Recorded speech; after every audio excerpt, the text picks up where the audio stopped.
The small, velvet box felt ice-cold in my hand. I found it tucked away in the back of my dresser drawer, right there amidst the chaos of packing. Olivia stood in the doorway, watching me. Her eyes were sharp, trying to piece together what was happening, why I wasn't screaming, why I wasn't demanding an explanation. Just a month before, this box held my entire future. I'd spent 6 months agonizing over every facet of that ring, saved up for almost a year before that. My whole plan: propose on our trip to the Outer Banks next month. I slipped the box into my pocket without a single word. Her face, I watched it drain of all color, like a switch had been flipped. She knew. In that instant, she finally knew. But you know what? To truly understand how I got to that moment, how someone goes from planning a proposal to walking out the door with everything they own stuffed into 2 suitcases, we have to go back. Back to the night before. My birthday. Olivia had just looked at me and said she had to leave. Not asked, told. We were supposed to have dinner, just us, at our favorite Italian place, the one where they practically knew our order before we sat down. I'd taken the day off work, cleaned the whole apartment top to bottom, even bought flowers for the table because she always loved that little touch. She came home around 6, and I could just feel it. Something was off. She had that look, you know? The one where she's already made a decision and she's just trying to figure out how to sell it to you. She didn't even sit down, still clutching her purse. She just blurted out that she needed to go see Ethan. I was putting plates on the table. My hands just stopped. I knew. I asked, who, but I already knew. She mumbled that it was her ex, Ethan, that he'd called, that he was really struggling. His dad was in the hospital, and he was having a panic attack. She needed to go make sure he was okay. The fork in my hand felt impossibly heavy. I reminded her, very softly, it's my birthday. She said she knew, offered a quick apology, but insisted this was serious. He doesn't have anyone else, she said. That line, that one just stuck. Doesn't have anyone else. Like I wasn't standing right there. Like our plans, our life, didn't matter. I asked how long she'd be gone. Just a couple hours, she promised. I'll be back before 10. We can still have cake. She pressed a quick kiss to my cheek and was gone. I heard her car pull out of the parking lot. I sat down at the table, 2 plates of pasta getting cold, and waited. 10 o'clock came and went. No Olivia. I called her. Straight to voicemail. Texted. Nothing. Called again at 11, then midnight, then 1 in the morning. Every single call went straight to voicemail after the 3rd ring. I knew what that meant. She was declining them. I didn't want to believe it. I stayed up all night, pacing, watching the door from the couch. I made up every excuse I could think of. Maybe her phone died. Maybe the hospital had bad reception. Maybe she just lost track of time. Anything at all, because the alternative was too much to handle. She walked in at 7 the next morning. I was still on the couch. She looked tired, but not upset. Not guilty. Almost annoyed that I was awake. She dropped her keys on the counter. Hey, she said, just like that. Apologized that it took longer than she thought. I didn't say anything. I just stared. She started making coffee, like nothing had happened. Explained Ethan's dad was stable now, that Ethan had been really scared. I couldn't just leave him alone like that, she said, so matter-of-factly. I finally found my voice. You didn't answer your phone. I know, she replied, without even looking at me.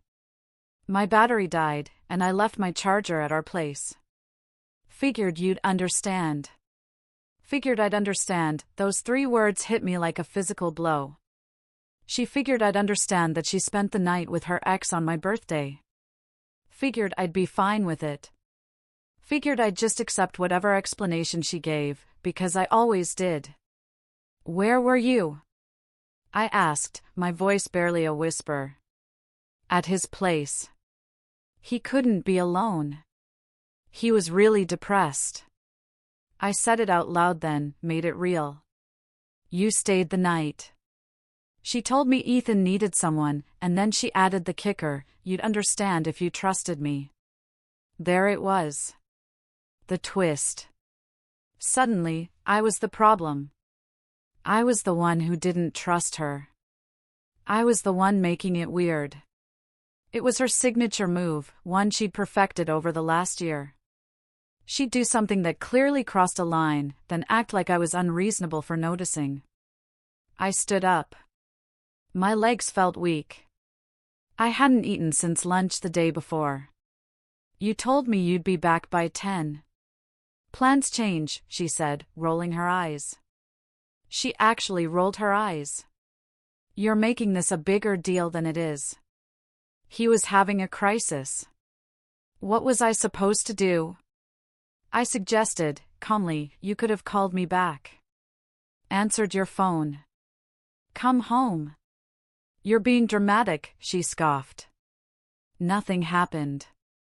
We just talked. He was upset, and I was there for him as a friend. That's what decent people do. Decent people. I walked past her into the bedroom. She followed, asking where I was going. I didn't answer. I pulled my suitcase out from under the bed and started filling it. My hands were shaking, but I just kept moving, kept packing. If I stopped, I'd have to think about what I was doing, and I couldn't afford to think. What are you doing? Her voice had changed now. The annoyance was gone, replaced with a nervous tremble. She told me to talk to her, begged me to explain why I was packing. I opened my drawer to grab socks and saw it. The ring box.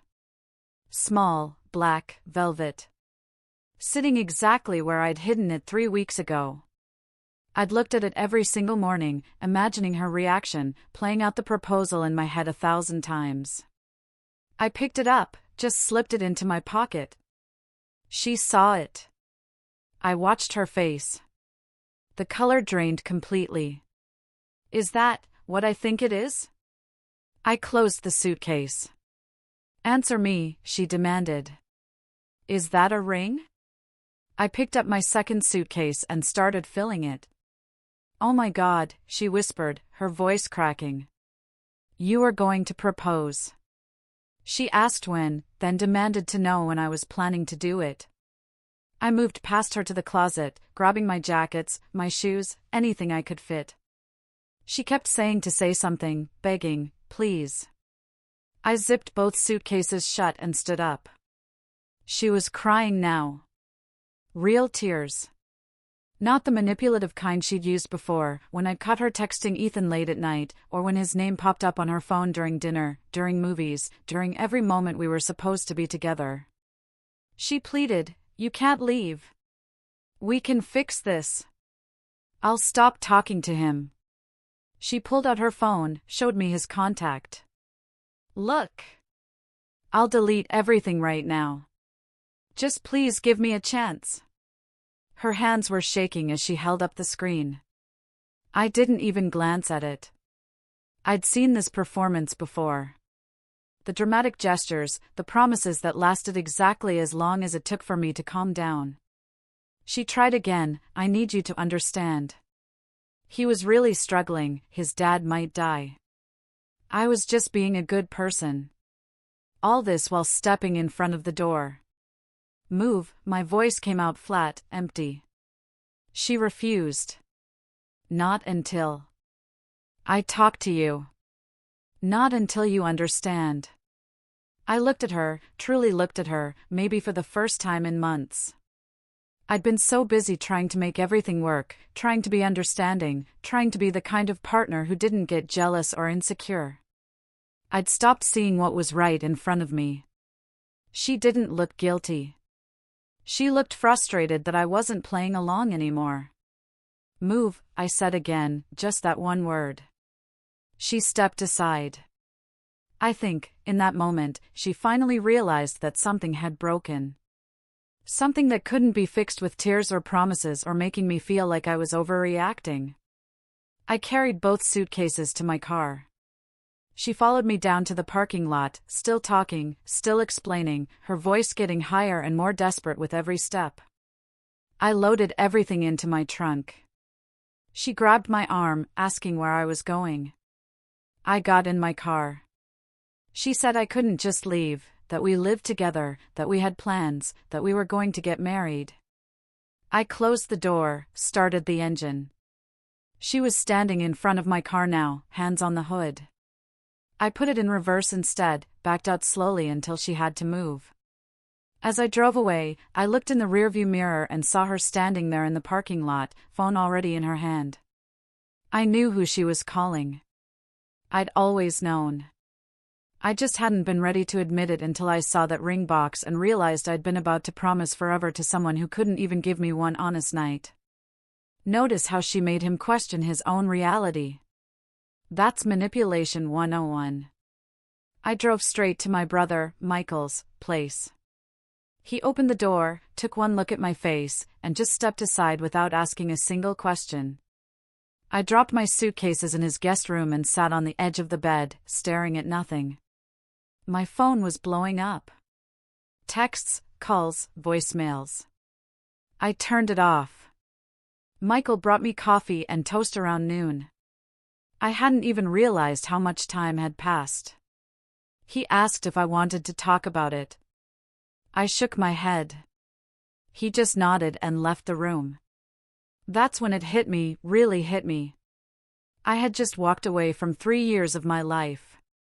3 years of building something, or at least, thinking I was building something. I pulled the ring box out of my pocket and opened it. The diamond caught the light from the window. I picked it out so carefully, made sure it was exactly her style, classic, but with a little twist, just like she always said she wanted. I snapped the box shut and put it in the nightstand drawer. My phone stayed off for 2 days. I knew what was waiting for me when I turned it back on. The excuses, the explanations, the tears, the promises. I'd heard them all before, just never quite like this. But on the 3rd day, I needed to check my work emails. Project deadline coming up. So, I powered it on. 63 text messages, 22 missed calls, 14 voicemails. I didn't read them. Not yet. I opened my laptop instead. I don't know what made me do it. Maybe I was looking for proof that I was wrong, that I'd overreacted, that there was some explanation that would make everything make sense again. Or maybe I already knew what I'd find, and I just needed to see it with my own eyes. She'd always kept her tablet plugged in by the bed. One of those things she never took anywhere, just used it for reading before sleep. We bought matching ones last year, synced them to the same cloud account for shared photos and grocery lists and calendar events. I'd never looked at her messages before. Never had a reason to. I trusted her completely. That word felt like a joke now. I logged into the cloud and opened her message app. The first conversation I saw was labeled with her sister, Sarah's, name. I almost scrolled past it. But then I noticed the message preview. It didn't sound like Sarah at all. I clicked on it. It wasn't her sister. She'd renamed Ethan's contact. Hidden it in plain sight. I scrolled to the top, to the very beginning of the conversation. It started 8 months ago. 2 months after I'd started saving for the ring. The messages were casual at first. How are you doing? Hope you're well. Just checking in. Then they got more frequent.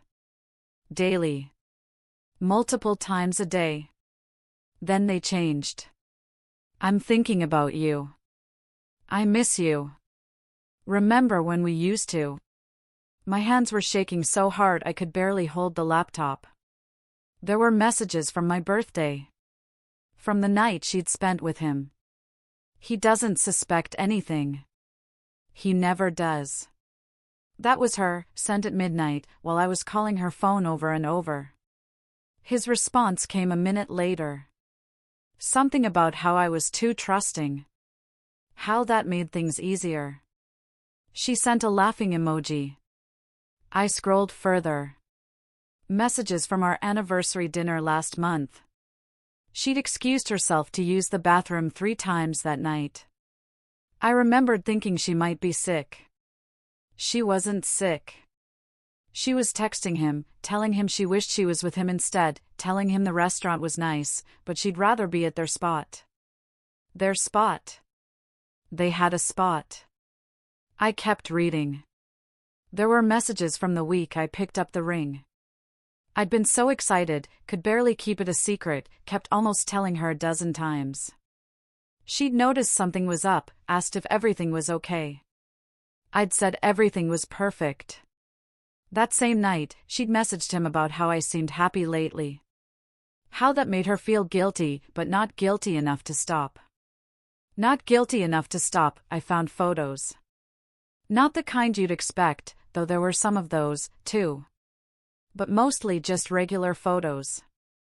Them at coffee shops, them on hikes, them at the beach. The beach we'd talked about going to for months, but never made it to because she said she was too busy with work. She wasn't too busy. She was going with him. There was a photo from 3 weeks ago. Her hand held up to the camera, showing off her nails. New manicure, she told me. Treated herself. In the background of the photo, barely visible, was a hotel room. I zoomed in. Could make out the edge of a bed? A lamp, a painting on the wall. I recognized that painting. I'd seen it before, when I'd suggested that boutique hotel downtown Philadelphia for our anniversary. She'd said it was too expensive, not worth it. But there it was, in the background of her photo. I checked our credit card statements. Found the charge. She'd put it on our shared card. I'd paid for half of her hotel room with him. I slammed the laptop shut. Stood up. Sat back down. Michael knocked on the door, asking if I was okay. I wasn't okay. I was the furthest thing from okay. But I told him I was fine. He didn't believe me, but he left anyway. I opened the laptop again. I had to know everything. Had to see the whole picture. The messages went back further than 8 months. I realized she deleted the earlier ones, but I could see references to them. Inside jokes. Callbacks to conversations that weren't in the thread anymore. They'd never really broken up. Or if they had, they'd gotten back together long before she met me. Maybe while she was with me. I found a message from a year ago. She'd sent him a photo of her engagement ring finger, bare, with a caption about how it wouldn't stay that way forever, but she was enjoying her freedom while it lasted. Freedom while she was living with me. While I was putting her name on the lease. While I was introducing her to my family as the person I was going to marry. There were messages about me. So many messages about me. How I was safe. How I was stable. How I was exactly what she needed for the future she wanted. But he was what she needed for everything else. He asked her once why she didn't just leave me. Her response was clinical. Cold. She said I had a good job, good credit, wanted the same thing she wanted. House, kids, suburban life. He didn't want those things. He wanted to travel, work odd jobs, live without plans. She wanted both. So, she was taking both. There was a message from 6 months ago, right after I told her I loved her family, loved how close we'd all gotten. She'd screenshotted my text and sent it to him with a comment about how easy I was to please, how I bought into the whole thing without question. He'd responded asking if she ever felt bad. She said sometimes, but not enough to change anything. Not enough to change anything. I found messages from last month, from the night we'd gone to see her parents for dinner. Her mom had pulled me aside, told me how happy she was that her daughter had found someone like me. Someone solid. Someone who'd take care of her. I'd felt so proud, so honored. That night, after we got home, after I'd fallen asleep, she'd messaged him about how suffocating it all felt. How she couldn't wait to see him. How she needed a break from playing house. Playing house, that's what I was to her. A game. A role she performed. I scrolled to the most recent messages. From 2 days ago, the morning after I'd left. She told him about the ring, that I'd found it, that I'd walked out, that everything was falling apart. He'd asked what she was going to do. She'd said she needed to fix it. Get me back. At least until things were more settled. At least until things were more settled, not because she loved me. Not because she was sorry. Because the timing wasn't right yet. I kept reading. There was another message from later that same day. Your ring looked so beautiful on my hand when we tried it on. Wish you'd been the one giving it to me. My ring. The ring I'd spent a year saving for. She'd shown it to him. Let him see it. Probably laughed about it. I understood then. She wasn't sorry she'd hurt me. She was sorry she'd gotten caught before she was ready. Before the house was bought, before the wedding was planned, before I was locked in completely. I was an investment. A retirement plan. Something to fall back on. When the excitement wore off. I closed the laptop, grabbed my phone. Scrolled through her messages without reading them. They all said the same thing anyway. Different words, same meaning. Come back. Let me explain. You're overreacting. Nothing happened. I love you. We can work through this. But I'd seen the truth. I'd read it in her own words. And I knew exactly what I had to do next. Sometimes the truth isn't in what people say to your face. It's in what they write when they think you'll never see it. I spent the next week at Michael's place, planning everything out. Not in anger, not in revenge, just in cold, practical steps. I made a list. Called my landlord first, explained the situation without drama. Told him I needed to break the lease early or find a way to get her off it. He was understanding. Said if we both agreed, he could draw up new paperwork, or I could find someone to take over my half. I thanked him and hung up. Cancelled the Outer Banks trip, got a partial refund. Separated our phone plan. Changed my passwords, bank accounts, streaming services, everything. Removed her access to my credit cards. Every shared thing we had, I quietly untangled. Michael watched me work through the list. He asked if I was doing okay. I told him I was fine. He said I seemed too calm. Maybe I was. Or maybe I'd already done all my processing in that guest room, staring at her messages. Maybe there was nothing left to feel. On the 8th day, I went back to the apartment. My apartment now, at least for the next few weeks until I figured out the lease situation. I texted her the day before, told her I'd be coming by at 2. Asked her to be there. She responded immediately. Said she'd be there, asked if we could talk.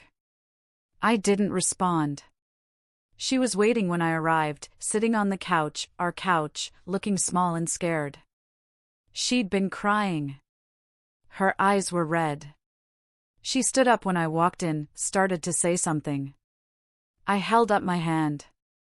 Pulled up my laptop, set it on the coffee table.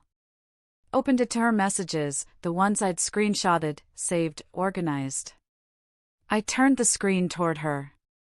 I read everything. Her face changed. Went from hope to panic in less than a second. She looked at the screen, then at me, then back at the screen. Her mouth opened, but nothing came out.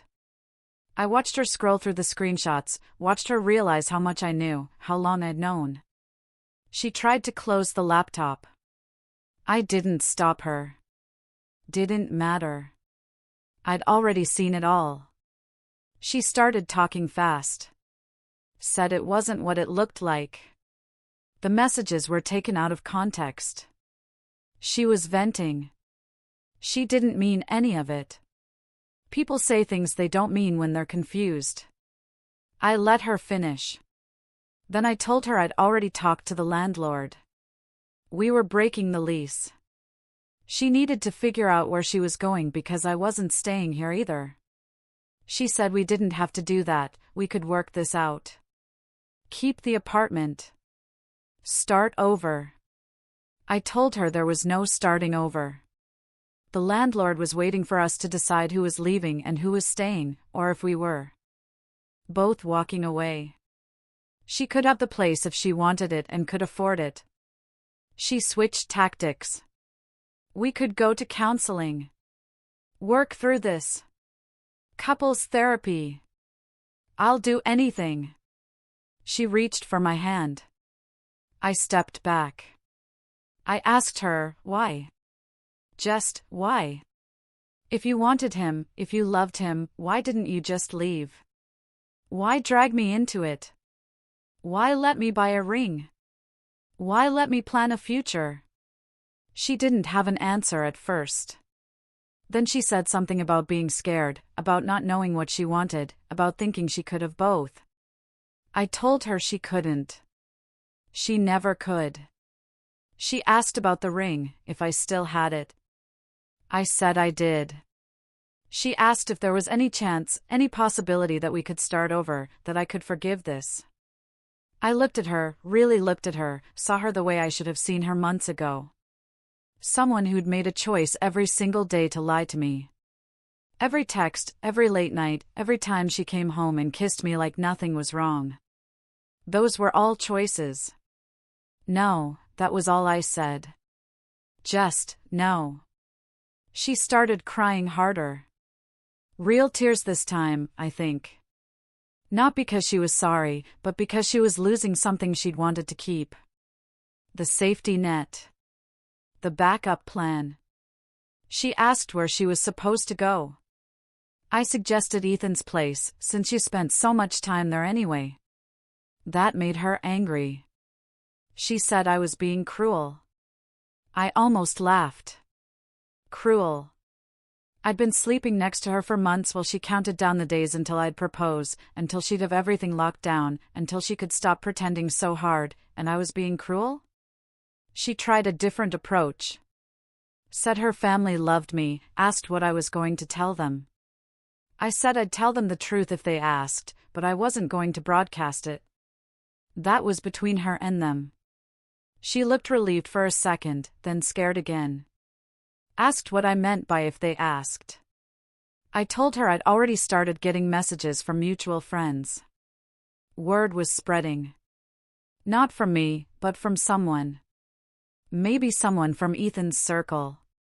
Maybe someone had seen them together. Maybe she'd confided in the wrong person. Didn't matter. People were starting to ask questions. Her perfect image was cracking. She begged me not to show anyone the messages. Said it would ruin her. I closed my laptop and put it back in my bag. Told her I wasn't going to show anyone anything. I didn't need to. She'd done this to herself. I grabbed the last few things I'd left at the apartment. My books. Some photos. My coffee maker. She followed me around, asking what she was supposed to do now, how she was supposed to fix this. I told her that wasn't my problem anymore. She grabbed my arm at the door, heard her this time, desperate, asked if I hated her. I pulled my arm away gently. Told her I didn't hate her. I just didn't trust her. And without trust, there was nothing left to save. She asked if I'd ever loved her. That question sat heavy between us. I had loved her. Or, I'd loved who I thought she was, the version she'd shown me. The one who wanted the same future I wanted. But that person didn't exist. Never had. I told her I loved someone who wasn't real. She said she was real. I said, no, she was just good at pretending. I left. She didn't follow me this time. I drove back to Michael's place and felt nothing. No anger, no sadness, just empty. Michael asked how it went. I said it was done. He asked if I wanted to talk about it. I said no. We ordered pizza and watched a game on TV and didn't mention her once. Over the next few weeks, things settled into a strange new normal. She ended up keeping the apartment. Said she'd get a roommate to help with rent. I moved into a smaller place across town, 1 bedroom, cheaper rent, closer to work. Didn't need the space anymore. Fresh start. I sold the ring back to the jeweler. Got about 60% of what I'd paid. Used the money for new furniture. Started taking evening walks around my new neighborhood. Nothing intense, just walking, listening to podcasts, clearing my head. Michael suggested I try meeting new people when I was ready. I told him I wasn't there yet. He said that was fine, but when I was ready, he knew some people. I appreciated that he didn't push. Her texts eventually stopped. Took about 3 weeks. The first week was constant apologies, explanations, promises. The second week was anger, accusations that I'd given up too easily, that I never really loved her, that I was cold and unforgiving. The third week was bargaining again. Final desperate attempts at fixing something that couldn't be fixed. Then silence. I heard through mutual friends that she'd moved in with him. The ex. Her real choice. Someone told me they'd seen them at a bar together, that she seemed happy. I didn't ask for details. Didn't want them. Another friend mentioned she'd been telling people I'd left her without explanation, that I'd just walked out one day over nothing. I didn't correct the story. Let her have whatever narrative she needed. About 2 months after everything ended, I ran into her mom at the grocery store. She looked uncomfortable. Asked how I was doing. I said I was good. She said she was sorry things didn't work out. I told her I was sorry, too. She hesitated, then asked if her daughter had really done what she'd heard. I didn't answer directly. Just said, sometimes people aren't who we think they are. She nodded slowly, said she'd always liked me, hoped I'd find someone who deserved me. I thanked her and moved on. That interaction sat with me for days. Her own mother had heard something, had pieced it together. The perfect image had completely shattered. I found myself thinking about the ring sometimes. About the proposal I'd planned. The speech I'd practiced in my head. The future I'd imagined. It felt like someone else's life now. Someone naive. Someone who believed too easily. But I didn't regret walking away. Not for a second. Not when I saw those messages. Not when I understood I was just a placeholder. A safe option while she kept her real life hidden. Because the moment I stopped forgiving, stopped making excuses, stopped trying to understand the incomprehensible, everything became clear. She thought I'd never leave because I always forgave. Because I was safe, stable, predictable, easy. She'd thought wrong. And now she was living with her choice, and I was living with mine. The difference was, I could sleep at night. Walking away isn't giving up. Sometimes it's the only way to save yourself. Do you think I was too cold, or did she deserve exactly what she got?